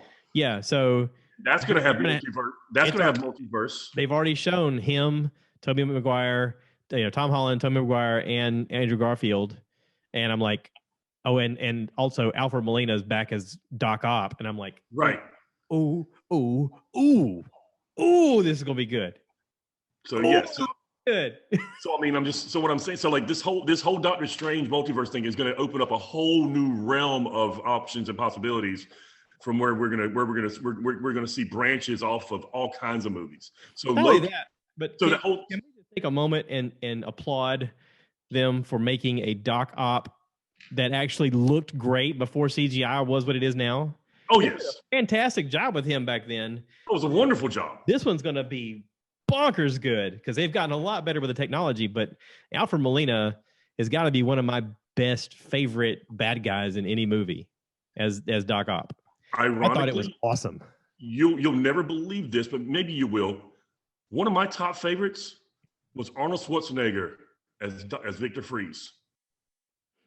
All right, I just lost faith in you. I'm sorry. I think he did a great job as Victor Freeze. Sorry, you got to talk to Boba Fett about that. Oh no, come on, man. Boba Fett disagrees with you. You want to freeze yourself? Come on, are you kidding me? He did a phenomenal job. He's the most campiest. No. Victor as a Freeze. Now I didn't like him in any other things he's done, but I did like him as Victor Freeze. I did. You can say what you want. I thought he did a great job as Victor Freeze. It's my favorite. I disagree with you. He's totally frozen at the time. I mean, I didn't say twins, okay? Jeez, Victor Freeze. I mean, listen, the character was developed really cool. I like the idea of what he was fighting for, but it was so over the top, 80s, 90s, whatever, with the cellophane and the bubbles, and no, it's just no. He didn't do it for me. I don't buy him. I didn't buy him as a bad guy. I didn't buy him as I've never bought him as a character other than Conan. That's the thing. Victor Freeze technically wasn't really a bad guy. But he was supposed to be the bad guy. Yeah. So when I see the bad guy, like I want to feel in my heart that I want to boo him. I didn't want to boo him. You know who I want to boo? Vincent D'onofrio playing Kingpin. Well, yes. One of the greatest ever. Dude. Or Ben Barnes in The Punisher. Every time I saw him on screen, I was like, you motherfucker.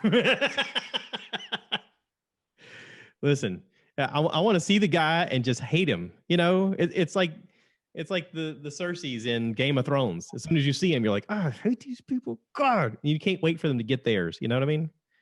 But also, like, Marvel does a good job of like making you give a crap about them. Whereas DC's just like, here he is, here's the nut job. And you're like, you guys kind of, no, sorry.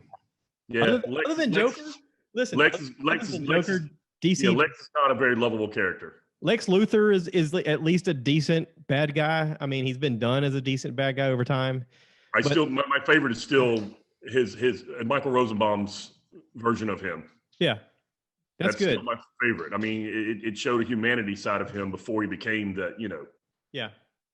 I mean, that's good. That's because it does show the boy becoming a man, becoming tarnished and jaded. I mean, it is an interesting approach.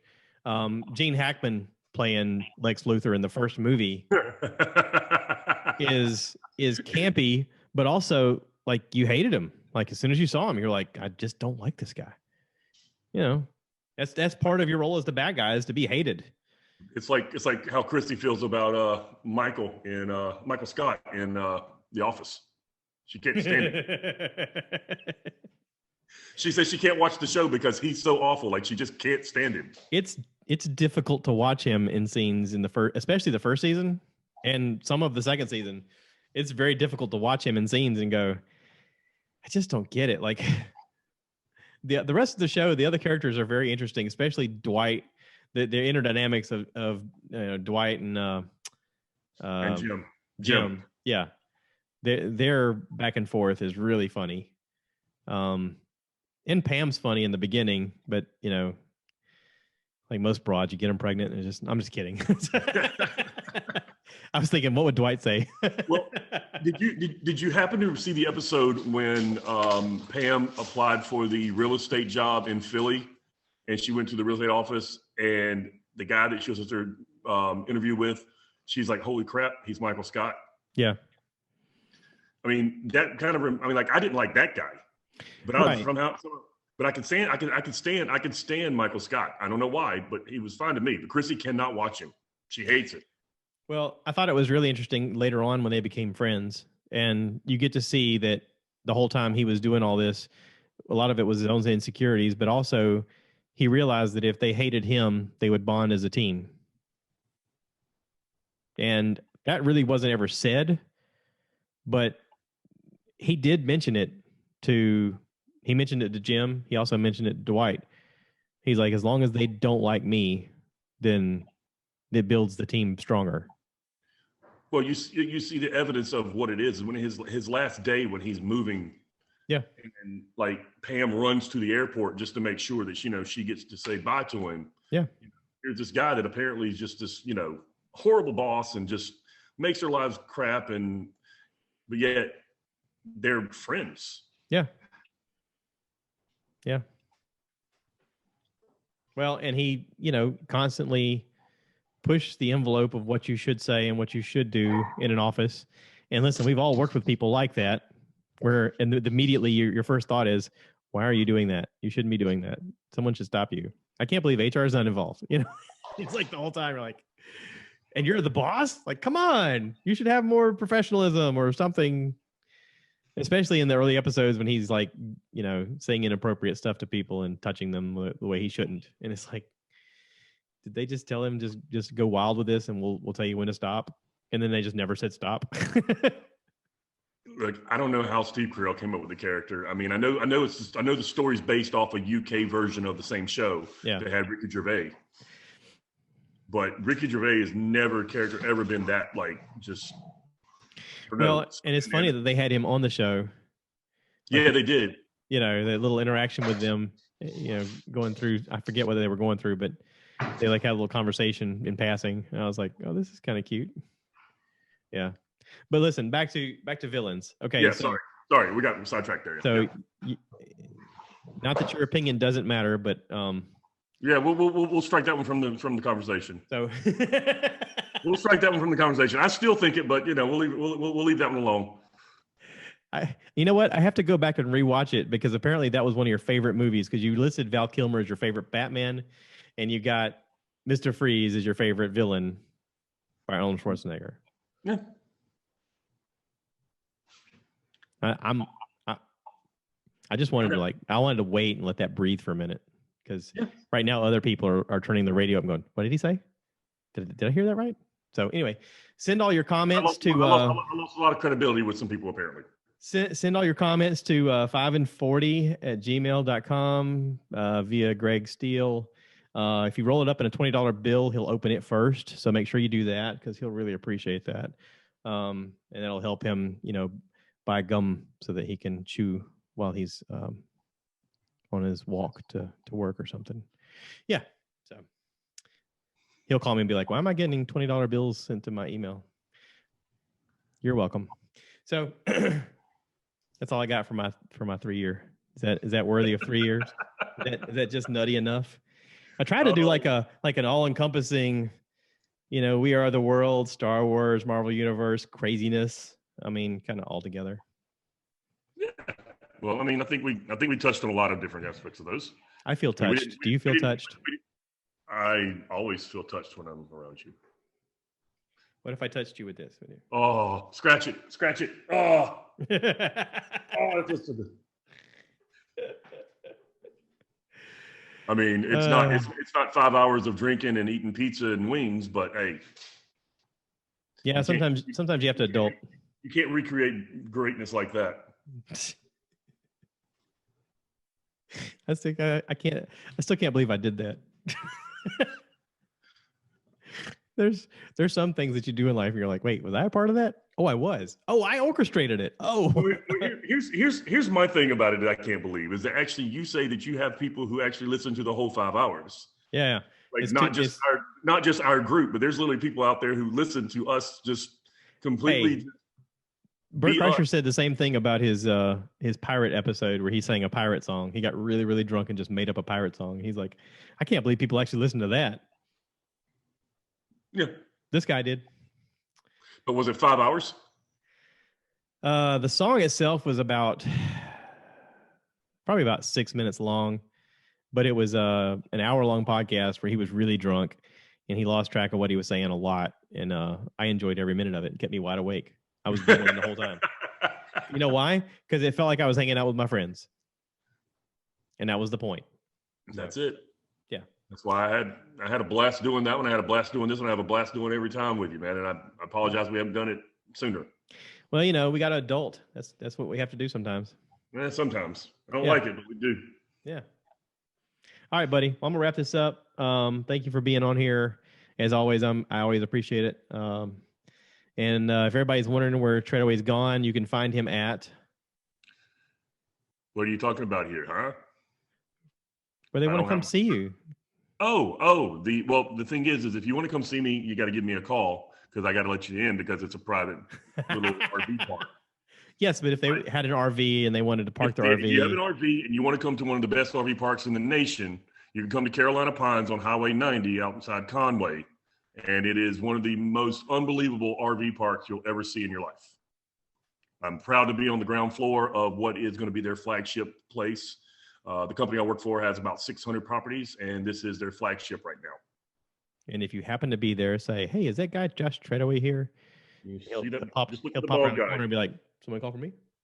Just look for the bald guy. And as soon as you see him, say, really? Arnold Schwarzenegger is Dr. Freeze? I mean, that needs to be... I feel like that should be like the first thing they say. That way you know that they're a fan, And he'll give a laugh just like that. He'll be like, I can't believe you listened to that. Oh my God. I think I'm going to regret that one. That's going to live with me for a while, I guess.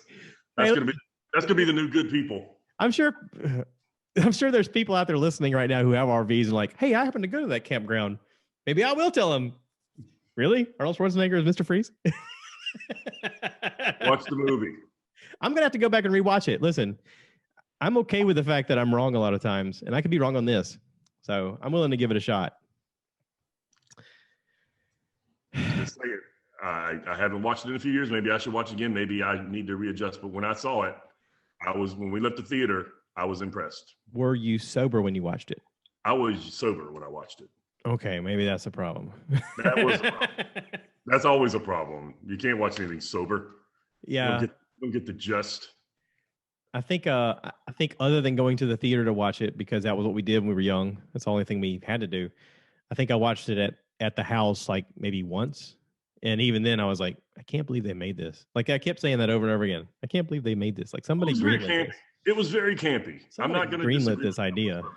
The movie itself was not a great movie, but I was impressed with the characters. I seriously think that's what gave Seth Rogen the idea to do the Green Hornet. I think when he saw them do that, he was like, "Oh, I could just make the Green Hornet. I mean, who wouldn't buy me as the Green Hornet, right?" If I'm not mistaken, I think that came out after the Green Lantern. I think the Green Lantern is the reason why he did the Green Hornet. No, he was a Green Hornet fan, but he saw how campy it was, and he was like, "Oh, they're definitely going to greenlight this thing if they greenlight that." Or Mr. Freeze, or Green Lantern, and I love Green Lantern. Ryan Reynolds is one of the best actors around right now, but that was absolutely a horrible, atrocious piece of garbage. Here's the thing: is I don't think Ryan Reynolds is as good an actor as he is an action star. He's a comedic action star. I don't think he's a good actor. Like, there's no moment where I don't buy him that he's Ryan Reynolds playing a character. So yeah, this is my qualifier. Okay, you ready? You ready? Yeah. Tom Hanks in Forrest Gump.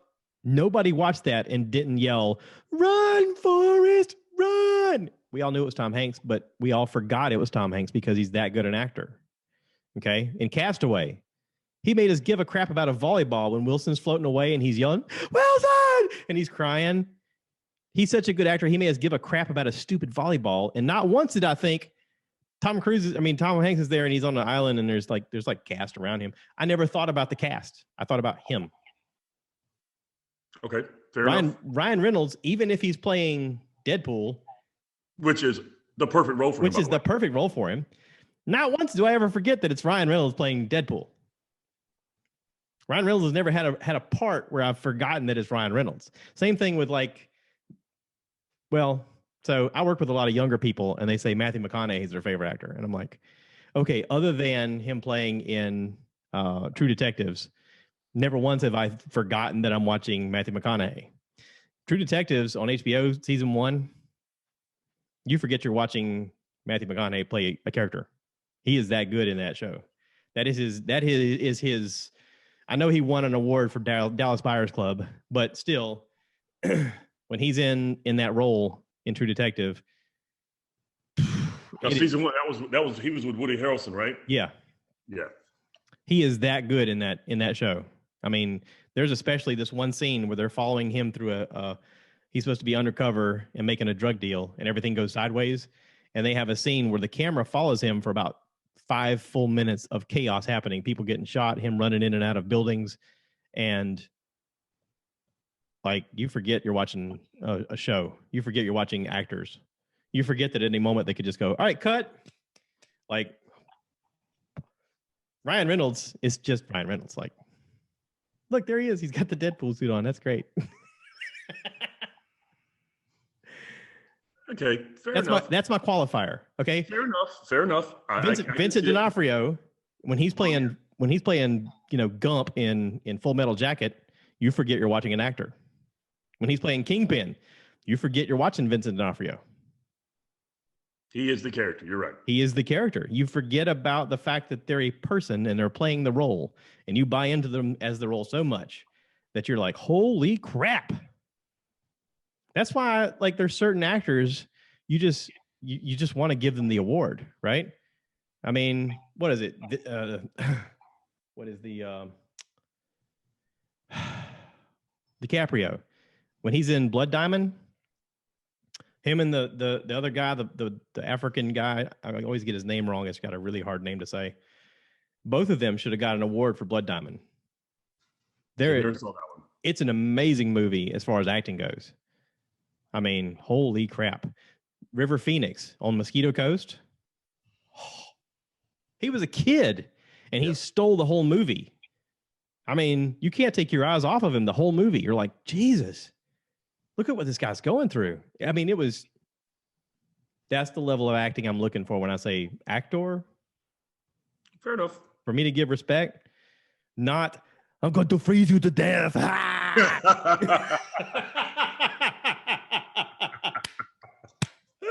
See how I did it full circle there, baby? I saw it coming, actually. I really did. I saw it coming this time. I knew you were going. I knew where you were going. I slow pitched it for you. And you knocked it right out of the park. For those playing at home, you get to cue your bingo box on J7 and P13. There you go.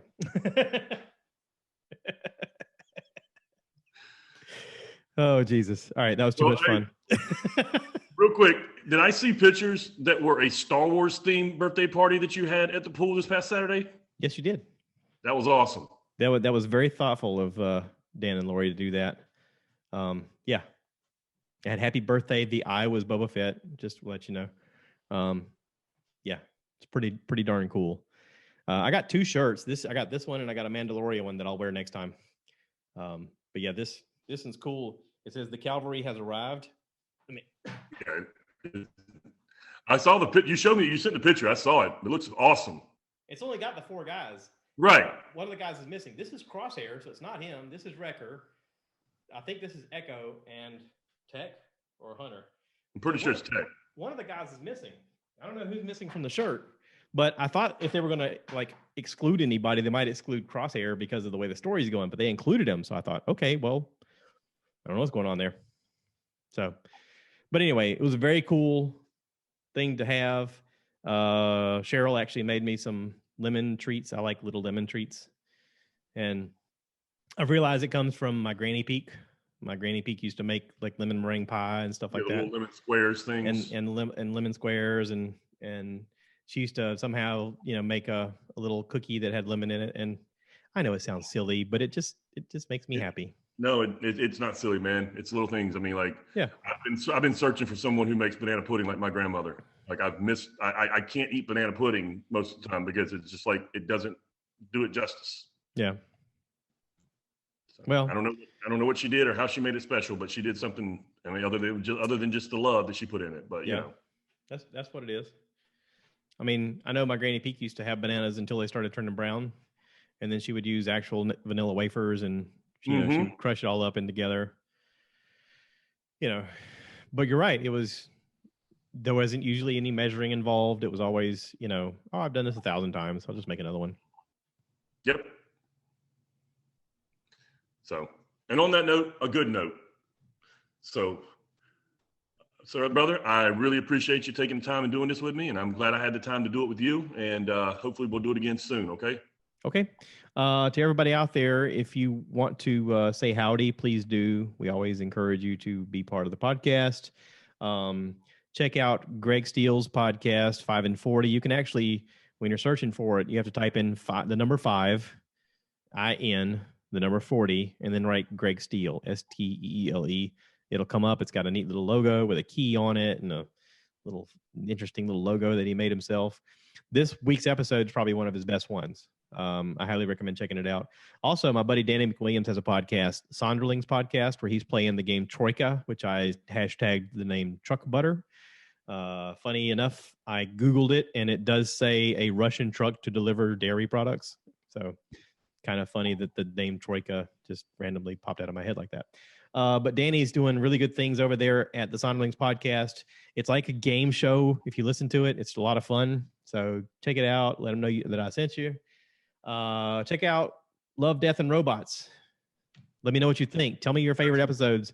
Tell me the ones that you think disturb you the most. It'd be an interesting conversation. So with all that being said, appreciate it. And remember to rate, review, subscribe, share with your friends. And as always, cue the cow. There we go. Give me more likes. Give me more likes.